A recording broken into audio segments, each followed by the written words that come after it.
எனக்கு இன்னைக்கு என்ன தலைப்பு கொடுக்கப்பட்டிருக்கிறதுனா, மனிதன் மகத்தானவன். மகத்தான சம்பவங்கள் நிறைந்திருக்கிற கடலூரில்தான் இந்த தலைப்பை கொடுத்தால் பொருத்தமானதாக இருக்கும் என்பதால் மனிதன் மகத்தானவன் என்கின்ற தலைப்பை இந்த கடலூர் மண்ணுக்கு நான் கொடுத்திருக்கிறேன். டயோஜினிஸ் அப்படின்னு ஒரு கிரேக்க ஞானி இருந்திருக்கிறார். ஒரு நாள் மத்தியானம் பட்ட பகலில் கையில் ஒரு விளக்கை வச்சுக்கிட்டு எதையோ தேடிக்கிட்டே வந்திருக்கிறார். இனி மத்தியானம் பட்ட பகலில் விளக்கு ஏற்றி எதையோ இருந்தாலும் தேடிட்டு இருக்கிறாரே அப்படின்ட்டு, என்ன தேடுறீங்க அப்படின்னு கேட்டிருக்கிறாங்க. அவர் சொல்லியிருக்கிறார், நான் மனிதனை தேடுகிறேன் அப்படின்னு சொன்னாராம். எவ்வளவு அர்த்தமுள்ள வரிகள். அவரும் ஒரு மனிதர் தான், கேட்டவரும் ஒரு மனிதர் தான். ஆனால் அவர் யாரை தேடிக்கொண்டிருக்கிறார் என்றால் மனிதனை தேடிக்கொண்டிருக்கிறார். ஒரு ஆங்கில அறிஞர் ரொம்ப அழகாக சொன்னார், மனிதன் எத்தனையோ கண்டுபிடிப்புகளை கண்டுபிடித்து விட்டான், ஆனால் அவன் மனிதனை மட்டும்தான் கண்டுபிடிக்க தவறிவிட்டான் என்று அவர் எழுதினார். இப்போ நம்ம எல்லாருமே மனிதர்களாகத்தான் இங்கே அறியப்படுகிறோம். ஆனால் மனிதனுக்குரிய தன்மையில், மனிதனுக்குரிய குணத்தில், மனிதனுக்குரிய மாண்போடு நாம் வாழ்கிறோமா என்பதுதான் இந்த தலைப்புக்கான ஒரு தேடலாக இருக்கும் என்பதை இந்த இடத்துல நான் சொல்லுகிறேன். யாரை பார்த்தாலும் என்ன கேட்போம், நீங்க யார், நீ யார், நீ யார் அப்படின்னு கேட்போம். என்னைக்காவது நான் யார் அப்படிங்கிற கேள்வியை நம்ம கேட்டிருக்கிறோமா? ஒரு நாள் நம்ம கேட்டதே இல்லை. நாம் நமக்கு பின்னால் முன்னால் பக்கத்தில் இருக்கிற உலகத்தை பார்க்கிறோமே தவிர நமக்குள்ளே ஒரு மனிதன் தூங்கி கொண்டிருக்கிறான். அவனை தேடி எழுப்ப வேண்டிய கடமை நமக்குத்தான் இருக்கிறது என்பதை நாம் யோசிப்பதே இல்லை. இந்த மனிதன் மகத்தானவன் அப்படிங்கிறத நிறைய பேர் சொல்லியிருக்காங்க. அவ்வை சொல்லியிருக்கிறாங்க, அரிது அரிது மானுடராக பிறத்தல் அரிது. மனுஷனா பிறக்கிறது பெரிய விஷயம்ப்பா அப்படின்னு ரொம்ப கொண்டாடி இருக்கிறாங்க. ஆனால் ஒரு கவிஞன் ஒரு திரைப்பாடல் எழுதியிருக்கிறார், மனுஷ மாதிரி ஒரு மோசமான மிருகம் எதுவுமே கிடையாது. ஏன்னா பாம்பு ஒன்று எதிர்க்க வருதுன்னா நமக்கு தெரியும், பாம்பு கொத்தும். புலி எதுக்க வருதுன்னா நமக்கு தெரியும், இது நம்மளை கடிச்சு சாப்பிடும். ஒரு கரடி எதுக்க வந்ததுன்னா சப்புன்னு நம்மளை அடிக்கும். குரங்கு வருதுன்னா நம்மக்கிட்ட ஏதாவது சேட்டை பண்ணும், இதெல்லாம் தெரியும். ஆனால் ஒரு மனிதன் எதிர்க்க வந்தால் அவன் என்ன செய்வான் என்பது யாருக்குமே தெரியாது. இறைவன் படைத்த விலங்குகளிலேயே மோசமான விலங்கு மனிதன் என்று அந்த கவிஞர் பதிவு செய்தான் என்றால், உங்க முன்னாடி நிற்கிற ஒரு மனிதனுடைய மனசில் என்ன இருக்கும், அவன் என்ன செய்வாங்கிறத யாருமே கண்டுபிடிக்கவே முடியாது. அப்படிப்பட்ட சூழலில் இருக்கும்போது இந்த மனிதனுக்கு எப்படிங்க டெஃபினிஷன் கொடுக்கிறது? மனிதன் எந்த நேரத்தில் எப்படி இருப்பான், எப்படி நடந்துக்கும் அப்படின்னு யாராவது சொல்ல முடியுமா? அடுத்தவரை விடுங்க, நாம் எப்படி இருப்போம் நம்மளால சொல்ல முடியுமா? நமக்கே என்ன தோணும், நம்ம ரொம்ப நல்லவன், உலகத்திலே ஒரு நல்லவன் இருக்கிறான் என்றால் அது நாம தான் நம்ம நம்பிக்கிட்டு இருப்போம். ஆனால் நம்ம வீட்டம்மாட்டையோ நம்ம கணவர்கிட்டையோ நம்ம பிள்ளைங்கிட்டையோ நம்மக்கிட்ட வேலை பார்க்குறவங்ககிட்டே கேட்டு பாருங்க, உலகத்திலே அயோக்கிய பையன் வந்தான் அப்படிம்பாங்க. நமக்கே நம்மை பற்றி தெரியாத போது, நம் கூட இருக்கிறவர்களுக்கே நம்மை நாம் நிரூபிக்காத போது மனிதன் என்பவனை நாம் எப்படி கண்டுபிடிக்க போகிறோம் என்பது ஒரு பெரிய கேள்வி. ஏன்னா மனிதன் ரொம்ப ஆச்சரியமானவன். 2 பேர் காலில் கட்டு போட்டிருக்கிறாங்க, நொண்டிக்கிட்டே வர்றாங்க, எதுக்க சந்திச்சிட்டாங்க. ஒருத்தர் சொல்கிறாரு, இது 1999 கார்கில் போர் அப்படின்னு இருக்கார், காலை தட்டு காமிச்சு. இது 1999 கார்கில் போர். அந்த ஆள் சொல்லியிருக்காரு, இது 2001 வாழைப்பழ தோல் அப்படின்னு இருக்காரு. அவர் எவ்வளோ பெருமையாக இந்த போரில் காலை இழந்தேன்னு சொன்னால் அப்படியான ஆச்சரியப்பட்டுட்டு போகிறத விட்டுட்டு இருந்தால் இது வாழைப்பழ தோலில் அடிபட்டது. மனிதன் எந்த நேரத்தில் எப்படி பேசுவான், எப்படி நடந்துக்குவான்னு நம்மளால் கண்டுபிடிக்கவே முடியாது. 1000 மனிதர்களை கொன்று குவித்து கொஞ்சம் கூட வருத்தப்படாத ஹிட்லர் கடைசி நேரத்தில் தான் வளர்த்த நாய்க்கு நஞ்சு கொடுத்து விட்டு ஏங்கி அழுதாராம். எத்தனை ஜனங்களை கொன்று குவிச்சிருக்கிறார். அந்த குற்ற உணர்ச்சியே அவர்கிட்ட கிடையவே கிடையாது. ஆனால் தான் வளர்த்த நாயை கொன்றுவிட்டு ஏங்கி ஹிட்லர் அழுதார் என்பது வரலாற்றில் இருக்கிறது என்றால், மனிதன் எந்த இடத்தில் யாரிடத்தில் எப்படி நடந்து கொள்வான் என்பதை கண்டுபிடிக்கவே முடியாது என்பதுதான் மனிதனின் மிகப்பெரிய ஆச்சரியம். ஜி நாகராஜன் அப்படின்னு ஒரு எழுத்தாளர் இருக்கிறார். அவர் தான் மனிதனுக்கு ஒரு அழகான டெஃபினிஷன், ஒரு சிறப்பான வரைவிலக்கணம் தந்தார். மனிதன் மகத்தான சல்லிப்பயல் அப்படின்னு சொன்னார். மனிதன் மகத்தான சல்லிப்பயல். நல்லா யோசிச்சு பாருங்க, எந்த ஒரு மனிதனும் 100% நல்லவனாகவும் இருக்க முடியாது, எந்த ஒரு மனிதனும் 100% கெட்டவனாகவும் இருக்க வாய்ப்பே இல்லை. 90% கெட்ட மனிதன் கூட ஏதாவது ஒரு நல்லது செஞ்சிருப்பார். 100% நல்லவராக நாம் நம்புகிற ஒரு மனிதன் கூட யாருக்கோ ஏதோ ஒரு தீமையை நிச்சயம் செய்திருப்பார். அப்போ ஒரு மனிதனுக்குள் மகத்தானவனும் இருக்கிறான், மோசமானவனும் இருக்கிறான், ரெண்டும் கலந்த கலவைதான் மனிதன் என்பதை மிக அழகாக ஜி நாகராஜன் என்கின்ற எழுத்தாளர் பதிவு செய்திருக்கிறார். சரி, இந்த மனுஷனுக்கு என்ன வரைவிலக்கணம் கொடுக்கலாம் அப்படின்னு கிரேக்க ஞானிகள்லாம் உட்காந்து ஒரு நாள் தீர்மானம் பண்ணாங்களாம். நீங்கள் நிறைய ஆங்கில வார்த்தை நம்ம படிப்போம் இல்லையா, டெஃபனிஷன் அப்படின்னு நீங்கள் படிக்கும்போது ஒன்று கிரேக்கத்திலிருந்து வந்திருக்கும், இல்லைன்னா லத்தீன்ல இருந்து அந்த வார்த்தை மருவி வந்திருக்கும். நிறைய வார்த்தைகளை இந்த உலகத்துக்கு கொடுத்த இந்த கிரேக்கம் மனிதனுக்கு வரைவிலக்கணம் கொடுக்கணும்னு முடிவு பண்ணிடுச்சு. காலையில் 9 மணிக்கு எல்லா அறிஞர்களும் ஒரு பொது இடத்துல கூடுனாங்க. மனிதனுக்கு இன்னைக்கு வரைவிலக்கணம் கொடுத்தே தீரணும் அப்படின்னு ஆளுக்கு ஒன்று சொல்கிறாங்க. மனிதன் அப்படிப்பட்டவன், மனிதன் இப்படிப்பட்டவன், யார் என்ன சொன்னாலும் அவன் அந்த எல்லைக்குள்ளே அடங்கவே இல்லை. சரி, கடைசியாக ஒருத்தர் சொன்னார், நான் ரொம்ப எளிமையாக ஒரு வரைவிலக்கணம் சொல்கிறேன், இது மனிதனுக்கு கண்டிப்பாக பொருந்தி போகும், நீங்கள் எல்லாருமே ஒத்துக்குவீங்கன்னு நினைக்கிறேன். சரி சொல்லுங்க. உடனே அவர் சொன்னார், மனிதன் என்பவன் 2 கால் பிராணி, 2 கால் உள்ள ஒரு உயிரினம். ஆமாம் சரிதானே, எல்லா உயிரினமும் 4 காலோடு இருக்குது, மனுஷன் 2 காலோட இருக்கான், சபாஸ் இதோட முடிச்சுக்குவோம் அப்படின்னாங்க. ஒருத்தர் சொன்னார், ஒரு 5 நிமிஷம் இருங்க, அவசரப்படாதீங்க, இந்தா வந்துடுறேன்ட்டு ஓடி போனார். போயிட்டு 5 நிமிஷத்தில் கையில் எதையோ ஒரு துணியை வச்சு மறைச்சிட்டு வந்தார்.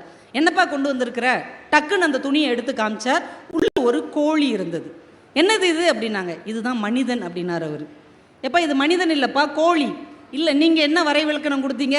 மனிதன் என்பவன் 2 கால் கொண்ட பிராணி என்று சொன்னீர்கள் இல்லையா, இதுவும் 2 கால் கொண்ட பிராணி தான், அப்போ இதுவும் மனிதன் தானே அப்படின்னு. அப்போ கொஞ்சம் குறை இருக்கத்தான் செய்து. சரி இப்படி மாற்றிக்குவோம், மனிதன் என்பவன் இறகுகளே இல்லாத 2 கால் பிராணி அப்படின்னு அந்த மனிதர் திரும்பவும் சொன்னார். இருங்க அவசரப்படாதீங்க, இப்போ 5 நிமிஷத்தில் வந்துடுன்னு மறுபடியும் அவர் ஓடினார். திரும்ப எதையோ மூடி கொண்டு வந்தார். என்னன்னு திறந்து பார்த்தா அந்த கோழியில் உள்ள எல்லா சிறகுகளையும் அவர் பிடுங்கிட்டார். இப்போ சொன்னார், இதுதான் நீங்கள் சொன்ன சிறகுகள் இல்லாத 2 கால் பிராணி, அப்போ இதை மனிதன் நீங்கள் ஏற்றுக்கலாமா? கடைசியாக எல்லா அறிஞர்களும் ஒன்று சேர்ந்து உட்கார்ந்து பேசி ஏக மனதாக ஒரு முடிவெடுத்தார்கள். ஒரு நாளும் மனிதனுக்கு வரைவிலக்கணம் கொடுக்கவே முடியாது, அதுதான் மனிதனுடைய சிறப்பு என்று அவர்கள் தீர்மானம் செய்தார்கள். வரைவிலக்கணம் தரவே முடியாது என்று வரைவிலக்கணம் தரப்பட்ட ஒரு உயிரினம் மனிதனாக மட்டும்தான் இருக்க முடியும். இதுக்கெல்லாம் கைத்தட்டலாம், ஒன்றும் தப்பு கிடையாது. எல்லாரும் தண்ணி பாட்டில் வாங்குறதுலையும் பரபரப்பாக இருக்கிறீங்க. நான் கொஞ்ச நேரத்தில் முடிச்சிருவேன், இல்லை கொஞ்சம் கவனித்து கேட்டால் தானே நம்ம எதாவது சொல்ல முடியும். மனிதனை எந்த அளவுகோலுக்குள்ளேயும் நம்மளால் அடக்கவே முடியாது. அவன் ரொம்ப விசித்திரமானவன், நம்ம ரொம்ப வினோதமானவனாக இருப்பான். மனிதனை கண்டுபிடிக்கிறதே ரொம்ப கஷ்டம். அதனால தான் ஒரு அறிவியல் கண்காட்சியில் 3 பெட்டியை சின்ன பிள்ளைங்க, பள்ளிக்கூட மாணவர்கள் தயார் செஞ்சு வச்சுருக்குறாங்க. 3 பாக்ஸ் இருக்குது. அவங்களுடைய ஆங்கில ஆசிரியரை கூப்பிட்டு, ஐயா அந்த டப்பாவையெல்லாம் தரங்க அப்படின்னு இருக்காங்க. முதல் டப்பாவில் என்ன எழுதியிருக்குன்னா, இதற்கு பல்லில் விஷம் அப்படின்னு எழுதியிருக்குது. அவர் என்னது இதுன்னு டக்குன்னு திறந்து பார்த்தா உள்ள ஒரு பாம்பு படம் ஒட்டியிருக்கிறாங்க. ஆமாம் இதுக்கு பல்லில் விஷம் சரிதான் அப்படின்ட்டு அடுத்த டப்பாவை திறக்கிறார். அதில் என்ன எழுதியிருக்குன்னா, இதுக்கு கொடுக்கில் விஷம் அப்படின்னு எழுதியிருக்கு. அப்போ இது என்னவா இருக்குன்னு திறந்து பார்க்குறார். ஒரு பெரிய தேள் உருவ படம் வரைஞ்சிருக்கிறாங்க. ரொம்ப சரி. அந்த 3வது பெட்டியில் இதற்கு உடம்பெல்லாம் விஷம் அப்படின்னு எழுதியிருக்கு. இப்படி ஒரு ஜீவனை நம்ம கேள்விப்பட்டதே இல்லையேன்னு திறந்துருக்கிறாரு. கண்ணாடி இருந்திருக்கு, இவர் முகமே அதில் தெரிஞ்சிருக்கு. ஒரு மனிதனுடைய புகைப்படம் ஒட்டியிருந்தா கூட யாரோ ஒரு மனிதன்ட்டு போயிடலாம். ஆனால் கண்ணாடி ஒட்டியிருந்தார்கள் இல்லையா அந்த மாணவர்கள், ரொம்ப தெள்ளத் தெளிவாக சொல்லிவிட்டார்கள், உடம்பெல்லாம் விஷம் கொண்ட உலகின் ஒரே உயிரினம் மனிதனை தவிர யாரும் கிடையாது. இது ஏன் சிறப்புனா, உடம்பெல்லாம் அது விஷம் வச்சிருக்குங்கிறத யாருக்கும் சொல்லாது. சிரிச்சுக்கிட்டே இருக்கும், அழகாக இருக்கும், நல்லா ட்ரெஸ் பண்ணியிருக்கும், பக்கத்தில் உட்காந்துருக்கும், தோளில் கை போட்டிருக்கும், பின்னாடி குழி தோண்டிக்கிட்டே இருக்கும். அசந்த நேரம் அப்படியே உள்ள தள்ளி குழியை மூடி அந்த இடத்துல அது உட்காந்துக்கும். மனிதனை யாராவது கண்டுபிடிக்க முடியுமா? மனிதனுடைய சிந்தனையை யாராவது எடுத்து பார்க்க முடியுமா? அதனால தான் மேடம் சொன்னதுனால சொல்கிறேன். கரிசல்காரிங்கிற பேரில் நான் ஒரு கவிதை தொகுப்பு போட்டிருக்கிறேன். அதில் நான் ஒரு கவிதை எழுதினேன். எனக்கு பின்னால் நீ தோண்டிய குழியில்தான் மரமாக வளர்ந்தேன் நான். தள்ளி விடுறதுக்கு ஒரு மனிதன் இருந்தால் தூக்கி விடுறதுக்கு ஒரு மனிதன் இல்லாமலா போய்விடுவான். அந்த நம்பிக்கையில் தான் இன்னும் இந்த உலகம் சுற்றி கொண்டே இருக்குது. மனிதன் 3 வகையானவர்கள் அப்படின்னு ஒரு புத்தகத்தில் படித்தேன். ஒரு மனிதன் எப்படி இருப்பாங்களாம், சர்க்கரை பொம்மை மாதிரி இருப்பாங்களாம்.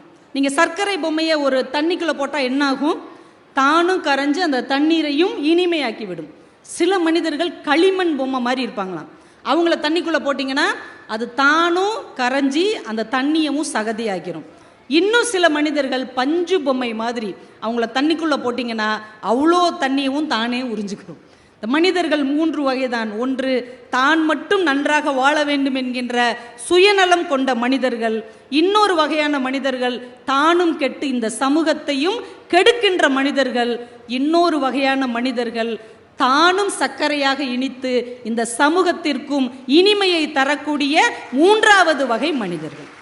நாம் எந்த இடத்திற்கு பயணம் போகிறோம் என்பதை நமக்கு அளவுகோலாக கொடுப்பவைதான் இலக்கியம் என்பதை நாம் புரிந்து கொள்ள வேண்டும். வாரியார் சுவாமிகள் தான் சொன்னார், நீங்கள் புராணங்களை, இதிகாசங்களை, காப்பியங்களை எல்லாம் அது கடவுள் தன்மையோடு மட்டும் பார்க்கக்கூடாது, அது மனிதனுக்கு என்ன சொல்ல வருகிறது என்பதை கவனித்து பார்க்க வேண்டும்னார். கம்பராமாயணத்தில் அவர் 3 கேரக்டர் எடுத்தார். 3 பேர். மனிதன் எப்படி இருக்கக்கூடாது, ஒரு மனிதன் எப்படி இருக்கலாம், ஆனால் ஒரு மனிதன் எப்படி இருந்தால் இந்த உலகம் அழகாக இருக்கும். இதுக்கு 3 பேர் கம்பராமாயணத்தில் வர்றாங்க. ஒன்று அரக்க குணம், ஒன்று மனித குணம், இன்னொன்று தேவ குணம் அப்படின்னு 3 பேர் எடுத்துக்கிட்டார். ஒரு அம்மா கைகேயி, இன்னொருத்தங்க கோசலை, இன்னொருத்தங்க சுமித்திரை. இந்த 3 பெண்களை வைத்து இந்த நூற்றாண்டிலும் மனிதன் எப்படி இருக்க வேண்டும், எப்படி இருக்கக்கூடாதுங்கிறதுக்கு ஒரு வரைவிலக்கணத்தை வாரியார் அவர்கள் கொடுத்தார்கள். கைகேயி என்ன பண்ணாங்க, தான் மகனுக்கு அரசாட்சி கொடுத்தாங்க. கொடுத்ததும் இல்லாமல் என்ன பண்ணாங்க, தனக்கு பிடிக்காத மகனை காட்டுக்கு அனுப்பிட்டாங்க. ஒரு மனிதன் இப்படிப்பட்டவன் தான், அரக்க குணம் படைத்தவன். தான் நல்லா இருக்கணும், அடுத்தவன் நல்லா இருக்கவே கூடாது. இப்படி மனுஷங்களை நீங்கள் உங்கள் வாழ்க்கையில் பார்த்துருப்பீங்க. நல்லா யோசிச்சு பாருங்கள். இப்படி யாராவது ஒரு மனிதர் உங்கள் வாழ்க்கையில் என்னைக்காவது ஒரு நாள் உங்களை குறுக்க கடந்து போயிருப்பார். அவர் மட்டும்தான் நல்லா இருக்கணும், மற்றவங்க யாரும் நல்லா இருக்கவே கூடாது. இது ஒரு குணம். இன்னொரு குணம் கோசலை. அவங்க என்ன பண்ணாங்க, பரதன் ஆட்சி செய்யட்டும், அவன் ராமனை விட நல்லவன், ஆனால் ராமன் ஏன் காட்டுக்கு போகணும், அவன் வீட்டில் இருக்கட்டும், பரதன் ஆட்சி செய்யட்டும். இது நம்மளை மாதிரி நடுத்தர மனிதர்கள். நானும் நல்லா இருக்கணும், மற்றவர்களும் நல்லா இருக்க வேண்டும் என்கின்ற மனித குணம். அதையும் தாண்டி ஒரு குணம் இருக்கிறது, சுமித்திரை. அவளுடைய பிள்ளைகளை யாரும் காட்டுக்கு போகணும்னு சொல்லலை, இலக்குவனையோ சத்துருக்கனையோ யாரும் காட்டுக்கு போகணும்னு சொல்லலை. ஆனால் இலக்குவன் அம்மா கிட்ட வந்து சொல்கிறான், ராமனோடு நான் காட்டுக்கு போவேன். சுமித்திரை என்ன சொல்கிறாங்க, உன் ஜோலியை பார்த்துக்கிட்டு இங்கே கம்முன்னு கடை, அவனைத்தானே போக சொல்லியிருக்காங்க, நீ இங்கே இரு அப்படின்னு சொல்லியிருக்கலாம்ல. அப்படி சொல்லாமல், போ, அண்ணனுக்கு ஏதாவது ஆபத்து வந்தால் அவனுக்கு முன்னாடி நீ போய் சேர்ந்து விட வேண்டும், தம்பியாக போகாதே, அடியவனாக போ என்று ஒரு தாய் அனுப்பி வைக்க முடியும் என்றால் அது தேவகுணம். என் பிள்ளை நல்லா இல்லாட்டாலும் பரவாயில்லை, மற்றவர்கள் நன்றாக வாழ வேண்டும் என்று நினைக்கிற ஒரு சில மனிதர்களால் தான் இந்த பூமி இன்னும் பூ பூத்து கொண்டிருக்கிறது என்பதை நாம் மறந்துவிடக்கூடாது என்பதைத்தான் நம்முடைய புராணங்களும் இலக்கியங்களும் கவிதைகளும் கட்டுரைகளும் திரும்ப திரும்ப நமக்கு சொல்லி கொடுத்து கொண்டே இருக்கிறது. மனிதன் எப்படிப்பட்டவன் அப்படிங்கிறதுக்கு ஒரு வாழ்க்கையில் நடந்த ஒரு சின்ன காட்சி. திருவற்றியூரில் ஒரு பாலத்தில் ஒரு சாமியார் உட்கார்ந்துருக்கிறார். அந்த பாலத்து வழியாக யார் போனாலும் சரி, இந்த நாய் போகுது, இந்த நரி போகுது, இந்த குரங்கு போகுது, எருமை போகுது, இப்படின்னே சொல்லிகிட்டே இருந்திருக்கிறார். பக்கத்தில் இருந்த சின்ன பசங்க சொல்லியிருக்காங்க, ஏன் சாமி அவங்களாம் மனுஷங்க தானே, நீங்கள் பாட்டுக்கு நாய் போகுது நரி போகுதுன்னு சொல்கிறீங்க. டே, அவன் பார்க்கறதுக்கு தான்டா மனுஷன், புத்தி பூரா நரி, யாரை எப்போ கவுத்து ஜெயிக்கலான்னு நினைக்கிறான். அவன் பாரு மனுஷன் மாதிரி இருப்பான், ஆனால் குரங்கு இங்கேருந்து அங்கத்தவும் அங்கேருந்து இங்கத்தவும் ஒரு நிலையில் இருக்காது அப்படின்னு ஒவ்வொரு மனுஷனுக்கு சொல்லிக்கிட்டே இருக்கிறார். திடீர்னு பார்த்தா தூரத்தில் ஒரு வெள்ளை துணி போர்த்திய ஒரு உருவம் நடந்து வருகிறது. இந்த சாமியார் எழுந்து நின்று சொன்னார், எனக்கு தெரிந்து ஒரே ஒரு மனிதன் இப்போதுதான் வந்து கொண்டிருக்கிறான், அதோ ஒரு மனிதன் என்று சொன்னார். அங்கே வந்து கொண்டிருந்தவர் வேற யாரும் இல்லை, உங்கள் மண்ணில் தன்னுடைய அணையா விளக்கை ஏற்றி வைத்து பசிக்கும் வயிறுக்கெல்லாம் இன்றைக்கும் உணவு கொடுத்து கொண்டிருக்கிற வள்ளல் பெருமான் நடந்து வந்து கொண்டிருந்தார். அவர்லாம் இந்த மண்ணில் பிறந்திருக்கிறாருன்னா நம்ம எவ்வளோ புண்ணியம் செஞ்சுருக்கணும். நம்ம எங்கேயோ ஏதோ ஒரு நாட்டில் வாழ்ந்தவர்களுடைய கருணையை, பரிவை, அன்பை அவ்வளோ சிலாகித்து பேசுகிறோம். ஆனால் நம்ம வள்ளலார் சுவாமிகள் அவர் 2 துணி தான் கட்டியிருப்பார், பார்த்துருக்கிறீங்களா? ஒரு வெள்ளை ஆடையை இடுப்பில் கட்டியிருப்பார், இன்னொன்று வெள்ளை துணியை இழுத்து போர்த்தி இருப்பார். கூட இருந்த சீடர்கள் கேட்டிருக்காங்க, ஏன் இதை வெட்டி தச்சு ஒரு சட்டை போட்டுக்கலாம்ல? அவர் சொல்லியிருக்கிறார், அந்த துணியை வெட்டினால் துணிக்கு வலிக்கும் இல்லையா, அதனால் அதை அப்படியே போர்த்தி கொள்ளுகிறேன்னார். என்னைக்காவது துணிக்கு வலிக்கும் நம்ம யோசித்து பார்த்துருக்குறோமா? யோசித்து பார்த்தா ஆரி ஒர்க்குக்கு 15,000 கொடுப்போமா மேடம்? புடவை 800 ரூபா, ப்ளவுஸு 5000 ரூபா. இந்த கொடுமை எங்கேயாவது நடக்குமா? ஏன் அப்படின்னா அதில் ஆரி ஒர்க் வச்சுருக்குறாங்களா. ஆனால் துணியை வெட்டினால் அந்த துணிக்கு வலிக்கும் என்று ஒரு ஜீவன் இந்த மண்ணில் நினைத்திருக்கிறது என்றால் நாம் எப்பேற்பட்ட புண்ணிய பூமியில் பிறந்திருக்கிறோம். கையை கட்டிக்கிட்டே நடப்பார். ஏங்க இப்படி கை கட்டி நடக்கிறீங்க? நல்ல கையை வீசி நடங்களேன், உடம்புக்கு நல்லது தானே. கை வீசி நடந்தால் காற்றுக்கு வலிக்குமே என்று அஞ்சி கைகளை கட்டி கொண்டு நடந்தேன். காற்றுக்கு வலிக்கும்னு யாராவது நினைச்சாது பார்த்துருப்பாங்களா? எப்பேற்பட்ட மனிதன், எப்பேற்பட்ட மகான் நம்முடைய பூமியில் அவதரித்திருக்கிறார் நினைத்தால் ஆச்சரியமாக இருக்கிறது. அவர் நல்ல ஒரு சொற்பொழிவாளர். ஒரு மேடையில் பேசி கொண்டிருக்கிறார் வள்ளலார். அவர் பேச்சை கேட்கணுங்கிறதுக்காக பக்கத்து ஊர்ல இருந்து ஒரு பெரிய ஜமீன்தார் தன்னுடைய மாடை விரட்டிக்கிட்டு கொண்டு வர்றார். அந்த நேரம் முடிகிறதுக்குள்ளே வரணும் அப்படின்னு மாடை அப்படியே அடித்து சாட்டையால் அடித்து விரட்டி வேகமாக வந்து அந்த மேடைக்கு முன்னாடி வந்துட்டார். வந்தால் அந்த மாடு அப்படியே நுர தள்ளி அப்படியே மூச்சு வாங்க நிற்குது. இந்த ஜமீன்தார் இறங்கி நல்ல வேலை சொற்பொழிவு தொடங்குறதுக்கு முன்னாடி வந்துட்டேன்னு நிற்கிறார். இந்த காட்சியை பார்த்தோன்னே வள்ளல் பெருமான் இறங்கி ஓடுறார். எல்லாருமே ஜமீன்தாரை பார்க்கறதுக்கு தான் ஓடுறாருன்னு நினைக்கிறாங்க. வேகமாக ஓடி மூச்சு வாங்க கண்ணீரோடு அந்த நுரை தள்ளி நிற்கிற அந்த மாட்டை கட்டி பிடித்து கொண்டு, எனக்காகத்தானே நீ இவ்வளவு துயரத்தை இன்றைக்கு சுமந்தாய், என்னை மன்னித்து விடு என்று அழுத ஒரு மனிதன் இந்த மண்ணில் வாழ்ந்தான் என்றால் அவருடைய பெயர் வள்ளல் பெருமான். இப்படிப்பட்ட மனிதர்களின் வாழ்க்கையெல்லாம் எப்படி நமக்கு தெரிந்தது? அவரே வந்து சொல்லுவாரா, நான் இப்படிலாம் வாழ்ந்தேன், நீங்கள் இப்படி வாழுங்கன்னு? அப்போ அது ஒரு இலக்கியமாக, அது ஒரு புத்தகமாக, அது ஒரு கட்டுரையாக நமக்கு கிடைத்ததால் தானே இப்படியும் ஒரு மனிதன் வாழ்ந்திருக்கிறார், நாமும் அது போல வாழ முயற்சியாவது செய்ய வேண்டும் என்கின்ற எண்ணம் நமக்குள் வந்திருக்கிறது என்றால் வள்ளலார் போன்ற மிகச்சிறந்த மனிதர்களுடைய வாழ்க்கை வரலாறு நமக்கு புத்தகமாக இதே புத்தக கண்காட்சியில் கிடக்கிறது. நீங்கள் எத்தனை பேர் புக்கு வாங்கினீங்க? இன்னைக்கு 4வது திருவிழா. எத்தனை பேர் புக்கு வாங்கியிருக்கிறீங்க? உண்மையிலே புத்தகம் வாங்கினவங்களுக்கு ஒரு பெரிய கைத்தட்டல் கொடுங்க. நீங்கள் எவ்வளோ சொத்து வாங்கியிருக்கீங்கன்னு எனக்கு தெரியாது, நீங்கள் எவ்வளோ தங்க நகை வாங்கியிருக்கீங்கன்னு எனக்கு தெரியாது, எத்தனை வீடு வாசல் வாங்கியிருக்கீங்கன்னு எனக்கு தெரியாது. ஆனால் இன்றைக்கு நீங்கள் கையில் வாங்கியிருக்கிற புத்தகம் மட்டும்தான் என்றைக்கும் அழியாத சொத்து என்பதை நீங்கள் மறந்துவிடக்கூடாது. ஏன்னா இந்த வீடு ஒரு நாள் கை மாறி போகலாம், இந்த நிலம் ஒரு நாள் காணாமல் போகலாம். ஆனால் காலத்தை கடந்து காலத்தின் தோள்களில் அமர்ந்து கொண்டு காலத்தையே வெல்லக்கூடிய ஒரு ஆயுதம் இருக்கிறது என்றால் அது புத்தகத்தை தவிர வேற எதுவுமே கிடையாது. அதனால் நீங்கள் இன்றைக்கு புத்தகத்தை கையில் வாங்கி இருக்கிறீர்கள் என்றால் காலத்தை உங்கள் கைகளில் வாங்கி இருக்கிறீர்கள் என்று அர்த்தம். அதனால் புத்தகம் வாங்காதவர்கள் கண்டிப்பாக அங்கே உள்ளே போய் ஒரு ரவுண்டு அப்படியே வந்து உங்களுக்கு பிடித்த புத்தகத்தை நீங்களே தேர்வு செய்யுங்க. நம்ம வாழ்க்கையைத்தான் நம்ம பிடிச்ச மாதிரி தேர்வு செய்ய முடியலை, புத்தகத்தையாவது நமக்கு பிடிச்ச மாதிரி தேர்வு செஞ்சுக்கலாம் இல்லையா? எனக்கு இந்த எழுத்தாளர் ரொம்ப பிடிக்கும், எனக்கு இந்த கவிஞர் ரொம்ப பிடிக்கும், எனக்கு இவருடைய கவிதை ரொம்ப பிடிக்கும், இவருடைய சிறுகதை ரொம்ப பிடிக்கும் சொல்லுவதற்காவது நமக்கு ஒரு வாய்ப்பு கிடைச்சிருக்குல்ல. அதனால் இந்த வாய்ப்பை நீங்கள் தவற விடாமல் பயன்படுத்தி கொள்ள வேண்டும். ஏன்னா ஒரு சின்ன கவிதை, ஒரு சின்ன சம்பவம், ஒரு சின்ன கட்டுரை, ஒரு சின்ன வார்த்தை கூட நமக்கு ஒரு மிகப்பெரிய தரிசனத்தை தரக்கூடிய ஒரு ஆச்சரியமாக மாறக்கூடும். ஏன்னா நம்ம மனிதர்கள் என்ன சொல்வோம்? நல்லது கெட்டது தெரிஞ்சு நடந்துக்கணும், இது நல்லது இது கெட்டது அப்படின்னு நம்ம சொல்லுவோம்ல. அது உண்மையிலே என்ன தெரியுமா? நீங்கள் மனசாட்சியை தொட்டு சொல்லுங்க. நல்லதுங்கிறது என்ன தெரியுமா? உங்களுக்கு பிடிச்சது. கெட்டதுன்னு என்ன தெரியுமா? உங்களுக்கு பிடிக்காது. உங்களுக்கு ரொம்ப ஒருத்தரை பிடிச்சிருந்ததுன்னு வைங்க, அவர் நல்லவர். நாளைக்கு அவர் உங்களுக்கு பிடிக்கலன்னு வைங்க, அவன் கிடக்கான் லூசு பைய. நேற்று வரைக்கும் அவரை பிடிச்சிருந்தது அதனால அவர் நல்லவர், இன்னைக்கு பிடிக்கல அதனால கெட்டவர். மனிதன் நல்லது கெட்டதை நன்மை தீமை வைத்து பார்ப்பதில்லை, தனக்கு பிடித்திருக்கிறதா பிடிக்கலையா என்பதை வைத்துத்தான் பார்க்கிறான். இதுவே மனிதனுடைய ஒரு சிறுமை தான். ஒரு கடல் இருந்திருக்கு, ஒரு கடல்ல ஒரு இளம் பெண் கொஞ்ச நேரம் போய் கால் நனைச்சிருக்கிறா. திடீர்னு பார்த்தா ஒரு கொலுசை காணும். தேடி தேடி பார்த்தா அது எள்ளோ கொண்டு போயிடுச்சு. உடனே அந்த கடற்கரையில் எழுதுறா, இந்த கடல் ஒரு திருடன் அப்படின்னு எழுதி வச்சுட்டு போயிட்டான். அந்த கடல் அதை அழிச்சிருச்சு. கொஞ்ச நேரம் கழிச்சு ஒரு மீனவன் அன்னைக்கு நிறைய மீன்களோட கடற்கரைக்கு வர்றான். இந்த கடல் ஒரு வள்ளல் அப்படின்னு எழுதி வச்சுட்டு போறான். அதையும் கடல் அழித்து விட்டு போனது. சிறிது நேரம் கழித்து ஒரு சின்ன குழந்தை ரொம்ப நேரம் அங்கே விளையாடிட்டு இந்த கடல் ஒரு தோழன் அப்படின்னு எழுதி வைத்து விட்டு போனது. அதையும் கடல் அழித்து விட்டு போனது. ஒரு துறவி வந்து பார்த்தார், எதையும் தனக்குள் ஏற்றுக்கொள்ளாமல் அந்தந்த கருத்தை அப்படியே அழித்துவிட்டு செல்லுகிற இந்த கடல் தான் உண்மையான துறவி என்று அவர் எழுதி வைத்து விட்டு போனார். அதையும் கடல் அழித்து விட்டு போனார். இப்போ கடலூரில் வாழுகிற மக்கள் எந்த ஒரு சலனமும் இல்லாமல் இந்த வாழ்க்கை நமக்கு என்ன தந்திருக்கிறதோ அதை உள்வாங்கிக் கொண்டு அடுத்த கட்டத்திற்கான பயணத்தை நல்ல வழியில் செல்வதற்கு நாம் கற்றுக்கொள்ள வேண்டும்.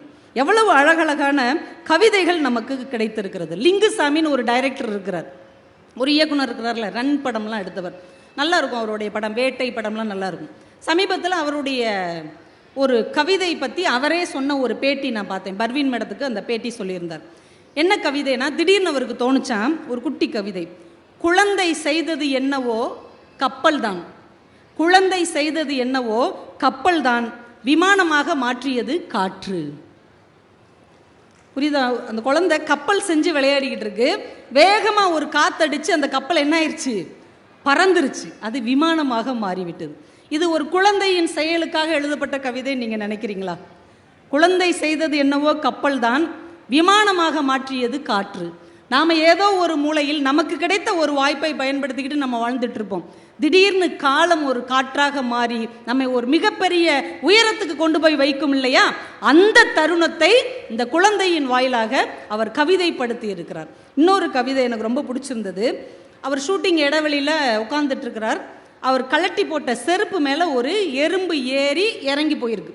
இப்போ இதை நம்ம பார்த்தா என்ன செய்வோம்? நம்ம செருப்பு மேலே ஒரு எறும்பு ஏறி இறங்கி போச்சுன்னா அப்படின்னு எடுத்து எறும்பை தட்டி விட்டு செருப்பை நம்ம பக்கத்தில் வைப்போம். இது தானங்க உலக வழக்கம். ஆனால் அந்த கவிஞர் என்ன எழுதுகிறார்? லிங்குசாமி என்கின்ற இயக்குனருக்குள் இருக்கக்கூடிய கவிஞன் எழுதுகிறார், செருப்பில் ஏறி பார்த்து காலுக்கு பொருந்தாததால் இறங்கி செல்லுகிறது எறும்பு. எப்படி யோசிச்சிருக்கிறார்? அது ஏறி போட்டு பார்த்துருக்கு, இது நமக்கு சரியில்லை, இது நமக்கு சேரலைன்னு இறங்கி போயிடுச்சான். எப்படி யோசிக்கிறாங்க பாருங்க. ஒரு சின்னஞ்சிறிய உயிரினத்துக்குள் இவ்வளவு பெரிய சிந்தனையை ஏற்றி வைக்கிற ஒரு கவித்துவமான மனது இருந்தால் போதும், எத்தனை தோல்விகளையும் கடந்து வெற்றியை நோக்கி நம்மால் பயணிக்க முடியும் என்பதை ஒவ்வொரு கவிதையும் நமக்கு கற்றுக் கொடுத்து கொண்டே இருக்கிறது. இதே எறும்பை வச்சு முத்துலிங்கம் என்கின்ற கனடாவில் இருக்கக்கூடிய எனக்கு ரொம்ப ரொம்ப பிடித்த எழுத்தாளர் ஒன்று எழுதியிருப்பார். அவர் கதையில் ஒருத்தன் கனடா நாட்டுக்கு வீசா வாங்கிறதுக்காக, அகதி வீசா வாங்கிறதுக்காக அந்த விசாரணை ஆபீசருக்கு முன்னாடி கதறிக்கிட்டு இருப்பான். ஏன்னா அகதிகளுக்கு ஆதரவு கொடுக்குற ஒரு நல்ல நாடு என்றால் அது கனடா தான். இன்னைக்கு நம்முடைய தமிழர்கள் அதிக அளவில் சுதந்திரமாக கௌரவத்தோடு வாழுகிறார்கள் என்றால் அது கனடா தேசத்தில் தான். நிறைய இலங்கை தமிழர்களுக்கு வாழ்க்கை கொடுத்த ஊர்னா அது கனடா தான். அங்கே ஒரு இடத்துல 3 லட்சம் தமிழர்கள் இருக்கிறார்கள். அவங்க அந்த கனடா பிரதமர்கிட்ட இந்த இடத்துக்கு வன்னி வீதின்னு நாங்கள் பேர் வச்சுக்கலாமான்னு கேட்டிருக்கிறாங்க. தாராளமாக வச்சுக்கோங்க அப்படின்ட்டாங்க. ஈழத்தில் தாங்கள் இழந்த அந்த ஊரை கனடாவில் கைப்பற்றி வன்னி வீதி என்று நம் தமிழர்கள் அங்கே வாழ்ந்து கொண்டிருக்கிறார்கள் என்றால் அப்படி ஒரு வாய்ப்பை அந்த நாடு தந்திருக்கிறது. அந்த நாட்டில் விசாரணை அதிகாரி முன்னாடி ஒரு அகதி உட்கார்ந்துருக்கிறான். அந்த அதிகாரிக்கு முன்னாடி ஒரு பெரிய மேஜர், அந்த மேஜையில் உலக வரைபடம் கண்ணாடிக்குள்ளே இருக்குது. இவன் இந்த பக்கம் உட்காந்துருக்கான், அதிகாரி அந்த பக்கம் உட்காந்துருக்கிறார். இவன் ஒவ்வொரு காரணமாக சொல்கிறான், என்னை எப்படியாவது நீங்கள் இங்கே சேர்த்துக்கணும், கன்னடாவில் சேர்த்துக்கிடணும் அப்படின்னு தான் பக்கம் இருக்கிற நியாயங்களை சொல்லிக்கொண்டே இருக்கிறான். அவர் சில கண்டிஷன் சொல்லிக்கிட்டே இருக்கிறார். இந்த வாக்குவாதம் நடந்து கொண்டே இருக்கிறது. அப்போது அந்த உலக வரைபடத்தில் இலங்கையிலிருந்து ஒரு எறும்பு நடந்து நடந்து நடந்து கனடாவை தாண்டி சென்று கொண்டு இருக்கிறது. அதுக்கு வீசா தேவையில்லை, யாருக்கும் பதில் சொல்லணும்னு அவசியமும் இல்லை. தான் எந்த இடத்தில் வாழ விரும்புகிறதோ அந்த இடத்தில் தனக்கான வாழ்க்கையை ஒரு எறும்பு கூட தேடிக்கொள்ள முடிகிறது. ஆனால் மனிதனான நம்மால் தேடிக்கொள்ளவே முடியவில்லை என்றால் நம்மை விட எறும்பு பெருசு தானே. எறும்பு எந்த ஆஃபீஸருக்காவது கை கட்டி பதில் சொல்லணுமா? 5 மணின்னா 5 மணிக்கு வரணும்னா வரணுமா? அது தேவையே இல்லை. ஆனால் நம்ம என்ன சொல்லுவோம், எறும்புன்னு மிதிச்சுட்டு போகிறோம். ஆனால் அது எவ்வளோ கௌரவமான ஒரு வாழ்க்கையை வாழ்ந்து கொண்டு இருக்கிறது. ஒரு ஜென் கவிதை ஒன்று உண்டு. ஜப்பானில் ஒரு தூங்கும் எரிமலை ஒன்று உண்டு. அந்த நாட்டு இளைஞர்களுக்கெல்லாம் ஒரு கனவு என்ன அப்படின்னா, அந்த எரிமலைக்கு மேலே ஏறி நின்று நான் ஜெயிச்சிட்டேன் அப்படின்னு சொல்கிறது. நம்ம ஊரில் எவரெஸ்ட்டில் ஏறுற மாதிரி அதில் ஏறிட்டால் அது பெரிய சாதனை, அது பெரிய கௌரவம். ஒரு இளைஞன் அந்த ஃபியூஜி அப்படிங்கிற எரிமலை மேலே ஏறிட்டான். கஷ்டப்பட்டு ஏறி மேலே ஏறி நின்று பெருமிதமாக நான் ஜெயிச்சிட்டேன் அப்படின்னு கத்திக்கிட்டே கீழே பார்க்குறான். அவன் கால்களை தாண்டி ஒரு எறும்பு அது பாட்டுக்கு போயிட்டே இருக்கு. அதுவும் எரிமலையில் ஏறிடுச்சு. உயரத்தை தொட்டு விட்டது. அது யாருக்கிட்டையும் பெருமைப்படுத்தலை, அது யாருக்கிட்டையும் கர்வப்படலை, அது சர்வசாதாரணமாக போய்கொண்டிருக்கிறது. அந்த கணத்தில் அந்த இளைஞன் ஒரு ஜென் துறவியாக மாறினான் என்று அவர் வாழ்க்கை வரலாறு சொல்லுகிறது.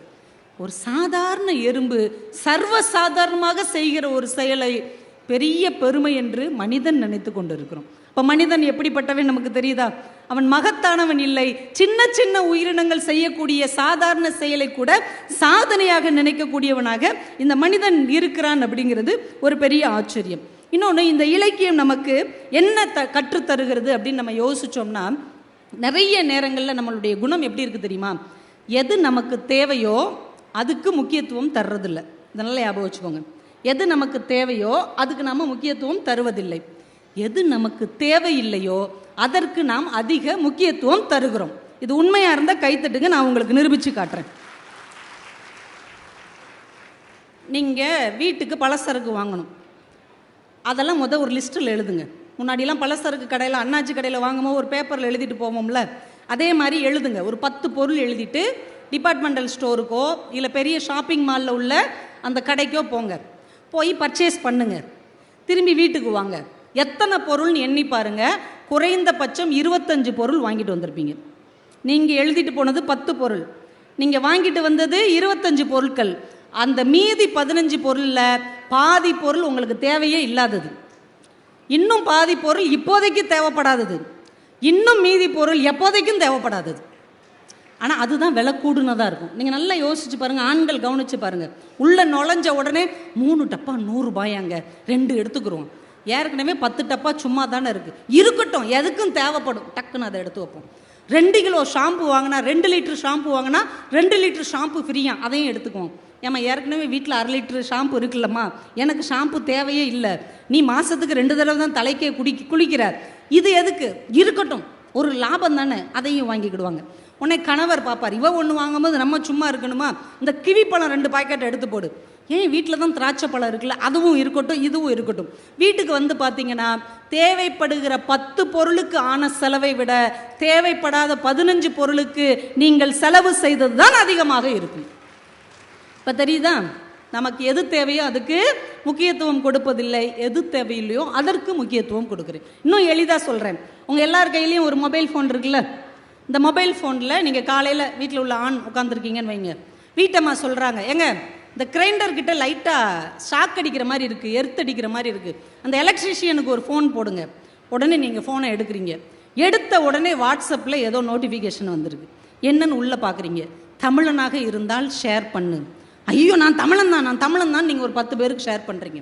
பார்த்தா இன்னொரு நோட்டிஃபிகேஷன் வந்திருக்கு, நீ இந்தியனாக இருந்தால் இதை ஷேர் பண்ணு. ஐயோ நான் இந்தியனும் தான் அப்படின்னு மறுபடி நீங்கள் ஷேர் பண்ணுறீங்க. இன்னொரு பதிவு, நீ மனிதனாக இருந்தால் இதை 100 பேருக்கு ஷேர் பண்ணு. உடனே நம்ம மனிதனாக இருக்கிறோங்கிறத நிரூபிக்கிறதுக்கு 100 பேருக்கு ஷேர் பண்ணிடுவோம். அப்புறம் பார்த்தா ஃபேஸ்புக்கில் யாரோ ஒரு பதிவு போட்டிருப்பாங்க, அதுக்குள்ளே புகுந்து அவங்கக்கிட்ட திட்டி லைக் பண்ணி ஹார்ட் போட்டு அது ஒரு 1/4 மணி நேரம் ஓடிடும். அப்புறம் ரீல்ஸ் எடுத்து பார்த்து, என்னம்மா இந்த பொண்ணு டான்ஸ் ஆடுது, அழகா ஆடுது, இப்படின்னு ஒன்றா பார்த்துட்டு வெளியே வந்தீங்கன்னா 40 நிமிஷம் ஆயிருக்கும். ஆனால் எதுக்கு இந்த ஃபோனை எடுத்தீங்கன்னு உங்களுக்கு மறந்து போயிருக்கும். எதுக்கு எடுத்தோன்னு யோசிச்சுட்டு இருக்கும் போதே அந்த அம்மா கேட்கும், எலக்ட்ரிஷியனுக்கு ஃபோன் பண்ணிங்களா, இதை பண்ணிகிட்டு இருக்கேன். தேவையே இல்லாமல் 40 நிமிடம் உங்களுடைய வாழ்க்கையில் வீணாக போயிருக்கும். இப்போ உங்களுக்கு ஞாபகம் இருக்கா, எது தேவையோ அதுக்கு முக்கியத்துவம் கொடுக்கறதில்ல, எது தேவையில்லையோ அதற்கு நாம் முக்கியத்துவம் கொடுத்து கொண்டிருக்கிறோம். அதை நமக்கு நினைவுபடுத்துவது இலக்கியமாக இருக்கிறது. நீங்கள் கொஞ்சம் அந்த நேரத்தில் புத்தகத்தை கையில் வைத்து கொண்டீர்கள் என்றால் இந்த வாழ்க்கை அர்த்தமுள்ளதாக மாறும். இந்த மொபைல் வர்றதுக்கு முன்னாடியும் ஒரு வாழ்க்கை நம்ம வாழத்தானே செஞ்சோம். இந்த மொபைல் வர்றதுக்கு முன்னாடி நம்மளாம் வாழலையா? பூமியை தோண்டி உள்ளே உட்காந்துக்கிட்டோமா? வாழ்ந்தோம்ல. இந்த வாழ்க்கை எப்படி இருந்துச்சு யோசிச்சு பாருங்கள். யார்கிட்டையும் எதுவும் பேசணுன்னா ஒரு கடிதம் எழுதணும். ஞாபகம் இருக்கா? வீட்டில் பழைய ட்ரங்கு பட்டி எடுத்து பாருங்கள். 70s 80s 90s கிட்ஸ் வரைக்கும் எல்லார் வீட்லேயும் ஒரு 10 கடிதம் கிடக்கும். நீங்கள் உங்கள் நண்பனுக்கு, உங்கள் பெரியம்மாவுக்கு, உங்கள் மாமாவுக்கு, உங்கள் அம்மா அப்பா உங்களுக்கு எழுதின கடிதமெல்லாம் செல்லரிச்சு போயிருக்கும் இல்லையா? அதை எடுத்து பாருங்கள். உங்களுடைய அழகான கையெழுத்து அதில் முத்து முத்தாக இருக்கும். அதை படிக்கும் போதே அந்த காலத்தில் வாழ்ந்த பசுமையான நினைவுகள் மீண்டும் ஒரு முறை உங்கள் மனசில் அப்படியே வசந்தமாக மலரும். எப்படியெல்லாம் வாழ்ந்தோம், எப்படி ஒரு வாழ்க்கை நமக்கு வரமாக வாய்க்கப்பட்டிருந்தது அப்படிங்கிறத யோசித்து பார்க்கும்போது இன்னைக்கு வாழுகிற வாழ்க்கையின் அர்த்தமின்மை நம்ம ரொம்ப சோகத்தில் கொண்டு போய் ஆழ்த்தக்கூடியதாக இருக்கும். நானும் நிறைய எடுத்து வச்சிருக்கேன், ஆனால் நேரத்தின் அருமை கருதி நான் டக்குன்னு ஒரு 3 விஷயம் சொல்லிட்டு முடிச்சிடுறேன். சரிங்களா? ஓகேவா? டீல் இல்லையா? பேசி தொலைன்றீங்களா? பேசுன்றீங்களா? சரி, ரைட். நாரும்புநாதன் அப்படின்னு ஒரு எழுத்தாளர், எங்கள் திருநெல்வேலியை சேர்ந்தவர். ரொம்ப அற்புதமான ஒரு மனிதர். ஒரு வங்கியில் வேலை பார்த்து ஓய்வு பெற்றவர். நெல்லை புத்தக கண்காட்சிக்காக அவ்வளவு மெனக்கிடக்கூடிய ஒரு நல்ல எழுத்தாளர், ஒரு நல்ல கவிஞர். ஒரு 10-15 நாளைக்கு முன்னாடி அவர் இறந்து போயிட்டார். திடீர்னு ஹார்ட் அட்டாக் வந்து. அவர் ஒரு புத்தகத்தில் கையெழுத்து அப்படின்னு ஒரு கதை எழுதியிருக்கிறார். அந்த கதையை படித்த உடனே நீங்கள் அப்படியே ஒரு வாழ்க்கையில் ஒரு ரிவைன் பண்ணி போவீங்க பாருங்கள். முருகேசன் ஒருத்தர், சுருக்கமாக சொல்லிடுறேன். முருகேசன் ஒருத்தர் பேங்க்கில் கிளர்க்காக இருக்கிறார். திடீர்னு ஒரு நாள் பார்க்குறாரு, ஒரு வயதானவர் பென்ஷன் வாங்குகிற சலான் எடுத்துக்கிட்டு இவர் முன்னாடி வந்து, தம்பி இந்தாங்க அப்படின்னு நிற்றார். பார்த்த உடனே இவருக்கு பக்குன்னு இருக்குது. ஏன்னா அவர் இவருடைய ஆங்கில வாத்தியார். 7ஆம் வகுப்பு படிக்கும்போது இங்கிலீஷ் சொல்லி கொடுத்தவர். இப்போ முடி நரைச்சா கூட நம்ம வாத்தியாரை நமக்கு ஞாபகம் இருக்கும், வாத்தியாருக்கு தான் நம்மளை ஞாபகம் இருக்காது. நமக்கு நம்ம டீச்சரை சாரை நல்ல ஞாபகம் இருக்கும். படக்குன்னு இவர் இருந்துச்சு, சார் சங்கர் நாராயணன் சார் தானே? ஆமாப்பா. நீங்கள் யார்? சார் நான் தான் சார் முருகேசன், உங்ககிட்ட 7ஆம் கிளாஸ் படித்தேன். அப்படியாப்பா, பேங்க்கில் வேலை பார்க்குறியா? சந்தோஷம்ப்பா. டீலாம் கொடுத்து பேசிக்கிட்டு இருப்பார். என்ன சார், ரிட்டையர்ட் ஆகிட்டேன்ப்பா, அதான் பென்ஷன் வாங்க வந்தேன். சரி சார் நான் கொடுத்துட்றேன்ட்டு ஒவ்வொரு மாதமும் அவர் வரும்போது இவர் டக்குன்னு அவருக்கு கிளியர் பண்ணி கொடுப்பார். இப்படியே ஒரு 10 வருடம் போகிறது. சார் எழுதி கொடுக்குறாரு, இவர் அந்த சலானை மூவ் பண்ணுறாரு. சைன் மிஸ் மேட்ச் அப்படின்னு திரும்பி வருது. உடனே இவர் மேனேஜர்கிட்ட போய், சார் அவர் என்னுடைய ஆசிரியர் தான், வயசானவருங்கிறதுனால ஏதோ சைன் மிஸ்மேட்ச் ஆகுது, நான் வேணால் அதுக்கு கடிதம் எழுதி தர்றேன், நீங்கள் வந்து தயவு செஞ்சு இதை ஓகே பண்ணணும். சரிப்பான்னு அவர் ஓகே பண்ணுறார். இதே மாதிரி 1 தடவை 2 தடவை 3 தடவை நடந்துருது. மேனேஜர் சொல்லிட்டார், இனிமேல் அந்த மாதிரி பண்ண முடியாதுப்பா, ஒவ்வொரு தடையும் சைன் மிஸ்மேட்ச் ஆனால் அதை அக்செப்ட் பண்ண முடியாது, நீ உங்கள் சார்கிட்ட சொல்லிடு. சார் பக்கத்தில் இவர் சொல்கிறதுக்காக போகிறாரு. இவர் 7ஆம் வகுப்பு படிக்கும் போது நடந்த சம்பவம் ஞாபகம் வருது. ஏன்னா கையெழுத்துக்காகவே பெரம்படி வாங்கினவர் இவர். கோழி கிண்டுன மாதிரி கிண்டுவார் முருகேசன். அந்த வாத்தியார் முட்டியிலே அடிச்சிருக்கிறார். டே இப்படிலாம் எழுதுனா எவன்டா உனக்கு மார்க் போடுவான்? ஹேண்ட் ரைட்டிங் அழகாக இருந்தால் தான்டா தலையெழுத்து அழகாக இருக்கும். பாரு சார் எப்படி எழுதுறேன்னு போர்டில் அவர் எழுதி போட்டார்னு அந்த சேத்தெழுத்து அப்படியே ஜீனி முட்டாயை அப்படியே வளைச்சி விட்டா எப்படி இருக்கும், அது மாதிரி கண்ணில் ஒத்திக்கிற மாதிரி இருக்கும். அப்படி ஒரு எழுத்துக்கு சொந்தக்கார ஆசிரியர்கிட்ட கோழி கிண்டுன மாதிரி கிண்டுன முருகேசன் உங்கள் கையெழுத்து சரியில்லைன்னு எப்படி சொல்கிறது? தயங்கி சார் நீங்கள் ஏடிஎம்லேயே எடுத்துக்கலாமே சார், இல்லைன்னா உங்கள் பையன்கிட்ட கூட சொல்லி ஏடிஎம்மில் எடுக்க சொல்லலாம். இல்லைப்பா, எனக்கு வர்ற பணத்தை நான் தானே வந்து வாங்கணும்.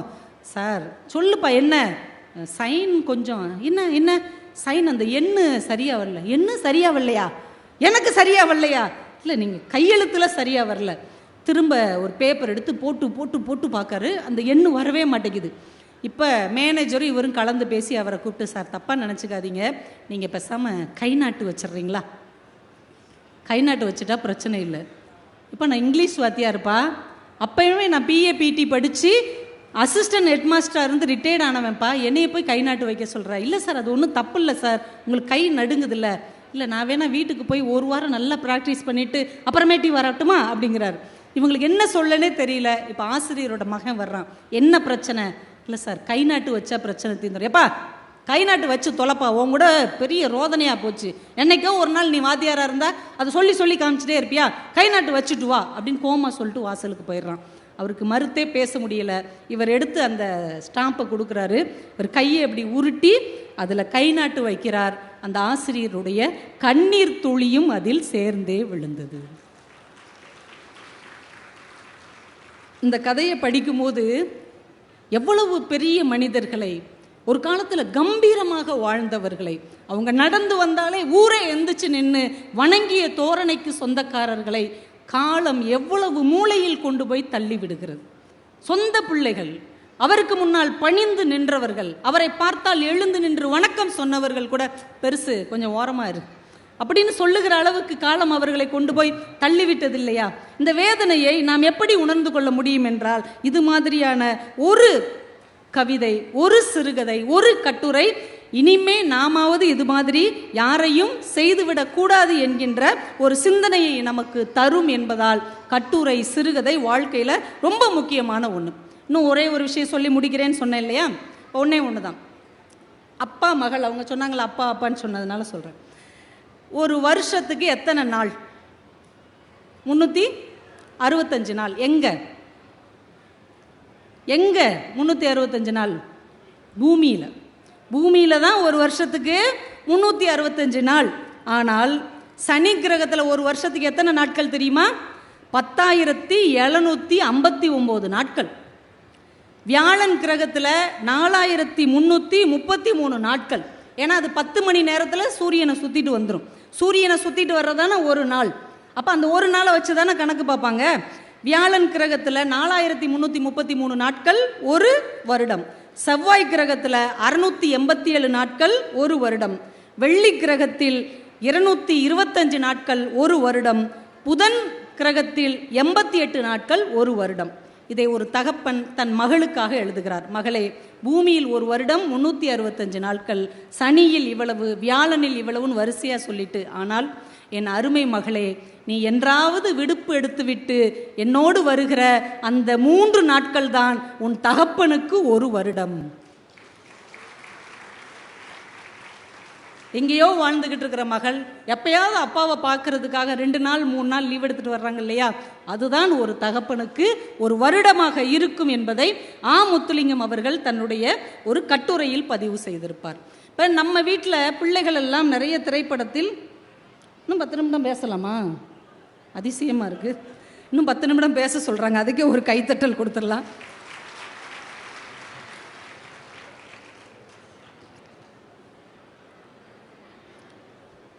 இருந்தாலும் நம்ம அப்படியே அந்த ஃப்ளோவிலே கொண்டு போயிடுவோம். இன்றைக்கி நிறைய தொலைக்காட்சியிலலாம் நீங்கள் பார்த்தீங்க அப்படின்னா, நம்ம வீட்டு பொம்பளை பிள்ளைங்கள்ட்ட உனக்கு எப்படி மாப்பிள்ளை வேணும் அப்படின்னு கேட்டால் என்ன சொல்கிறாங்க? இல்லை எப்படி உன் கல்யாணம் நடக்கணும்னு சொன்னால் என்ன செய்கிறாங்க? என்னுடைய வருங்கால கணவன் ஹெலிகாப்டரில் வந்து இறங்கணும், 365 நாள் கட்டுறதுக்கு 365 புடவை பீரோவில் இருக்கணும், எங்கள் அப்பா எனக்கு 500 பவுனு போடணும். கொஞ்சம் கூட கூச்சநாச்சமே கிடையாது.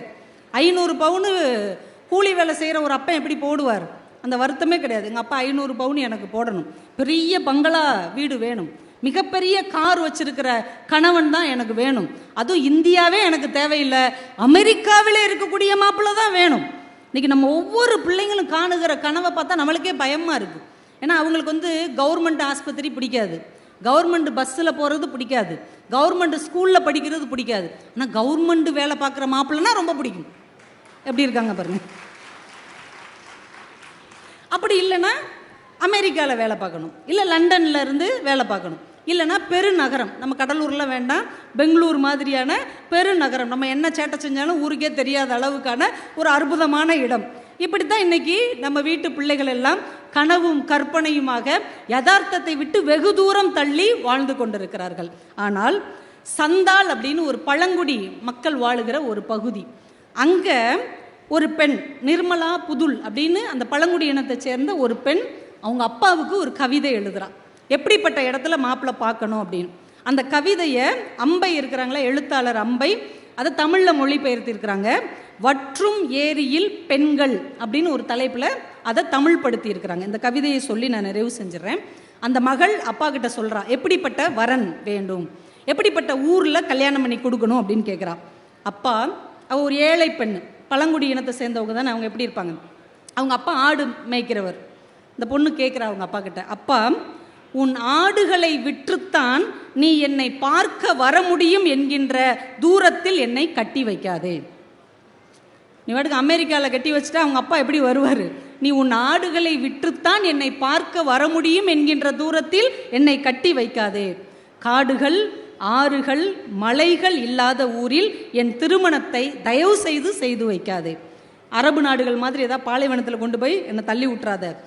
எண்ணங்களை விட வேகமாக கார்கள் பறக்கும் இடத்தில், உயர்ந்த கட்டடங்களும் பெரிய கடைகளும் உள்ள இடத்தில் தயவு செய்து வேண்டவே வேண்டாம். இந்த பெருநகரமே வேண்டாம். பறந்து பறந்து போகிற காரு, கட்டடம், ஷாப்பிங் மால், இந்த இடத்துல எனக்கு கல்யாணம் வேண்டாம். கோழி கூவி பொழுது புலராத முற்றம் இல்லாத வீட்டில், கொல்லைப்புறத்திலிருந்து சூரியன் மறைவதை பார்க்க முடியாத வீட்டில் தயவு செய்து எனக்கு மாப்பிள்ளை பார்க்காதே. எப்படி ஒரு இயற்கை சூழலோடு அந்த குழந்தை வாழணும்னு ஆசைப்படுது பாருங்கள். ஒரு கோழி கூவுற வீடு இருக்கணும், முற்றத்திலிருந்து பார்த்தா சூரியன் மறைகிறது தெரியணும், அக்கம் பக்கத்தில் மனிதர்கள் இருக்கணும், முற்றம் இருக்கணும், அப்படி ஒரு வீடு வேணும். எனக்கு திருமணம் செய்ய வேண்டுமென்றால், அப்போ எந்த இடத்துல தாம்மா உனக்கு திருமணம் செய்யணும்? அந்த பொண்ணு பதில் சொல்கிறா, நீ எனக்கு திருமணம் செய்ய வேண்டுமென்றால் நீ காலையில் வந்து சாயந்தர நேரத்தில் நடந்தே திரும்பக்கூடிய இடத்தில் திருமணம் செய்து வை. நீ காலையில் வந்துட்டேன்னா சாயந்தரம் நடந்தே வீட்டுக்கு போயிடணும், அப்படி பக்கத்தில் எனக்கு திருமணம் செய்து வை. கடைசியாக சொல்கிற அந்த மகள், இங்கே நான் ஆற்றங்கரையில் அழுதால், இங்கே நான் ஆற்றங்கரையில் அழுதால் அக்கரையில் உன் காதில் பட்டு உடனே நீ ஓடி வர வேண்டிய தூரத்தில் எனக்கு திருமணம் செய்து வை.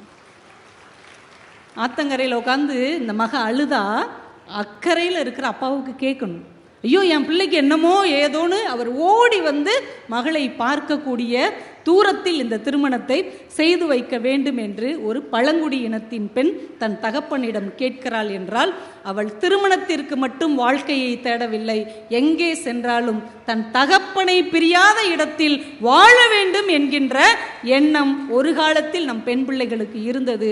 ஆனால் இன்னைக்கு நம்ம பிள்ளைங்க ஆசைப்படுறத பார்த்தா இனிமே இவங்க மூஞ்சில முழிக்கவே கூடாது, 24 வருஷம் இவங்க கிட்ட வாழ்ந்ததே போதும், எக்கேடாவது இவங்க கிடட்டும், நம்ம எங்கேயாவது போயிடுவோம் அப்படிங்கிற மாதிரி இருக்கிறாங்களோன்னு ஒரு பதட்டம் இருக்கிறது.